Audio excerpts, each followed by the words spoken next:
안녕하세요. 동행자님들 아더맘입니다.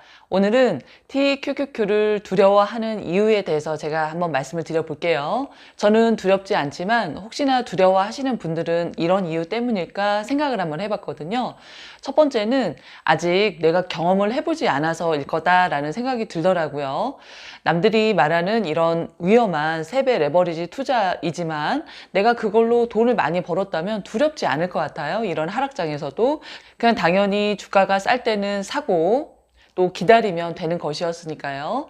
그리고 두 번째는 아직까지 TQQQ로 돈을 벌었다 하는 분들을 못 봐서일 것 같아요.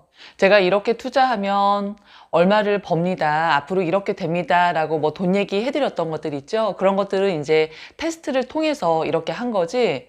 실제로 어떤 분이 이렇게 해서 돈을 버셨대요 라는 부분은 아니에요.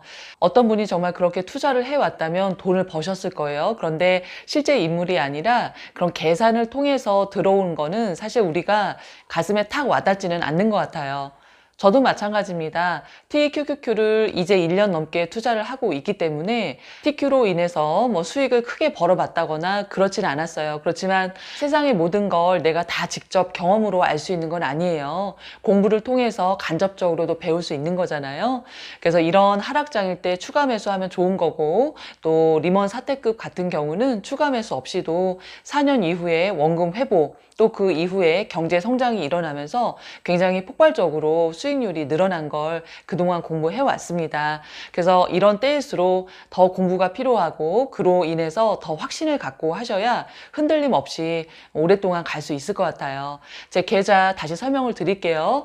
하나는 작년에 많이 높았을 때 2천만 원어치 거치를 했습니다. 100주였다가 올 1월 13일에 액면 분할을 통해서 200주가 됐어요.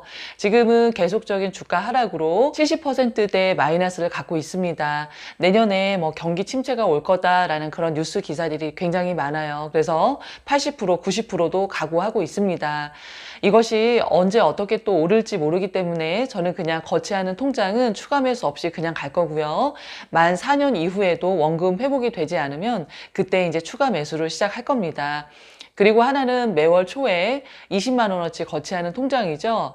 같은 돈으로 계속 사 나가고 있기 때문에요. 이렇게 주가가 쌀 때는 더 많은 주식 수를 모을 수 있습니다.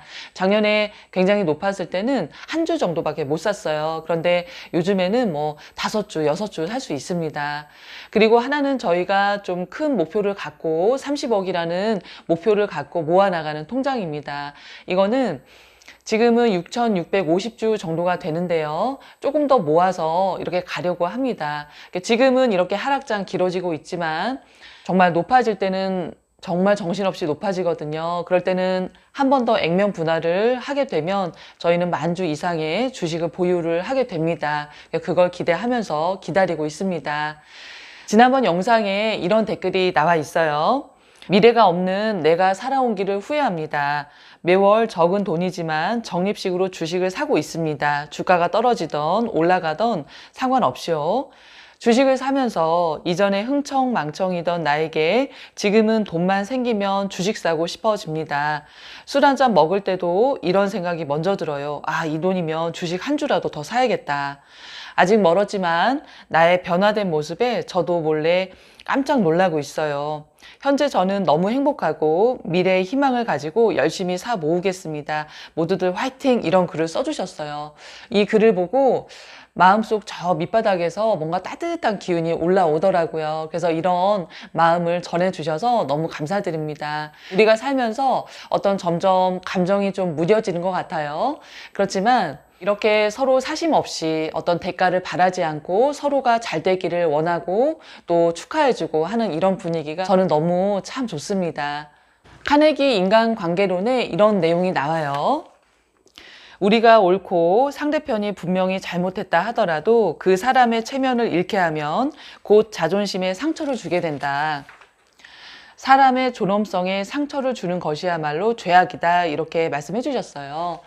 우리가 마음속에 사람을 존중하는 마음을 갖고 있으면 물론 서로의 생각의 차이는 있겠지만 내가 상대방에게 어떤 말투나 행동, 표정이나 이런 게 달라집니다. 그래서 상대방도 그걸 느껴서 서로 어떤 의견을 조율을 할 때도 더 합의가 잘 되는 것 같아요. 저희 동행자님들도 생활 속에서 주변 사람을 존중하면서 이렇게 잘 지내신다면 분명 여러 가지로 좋은 성과가 있으실 거라고 생각을 합니다.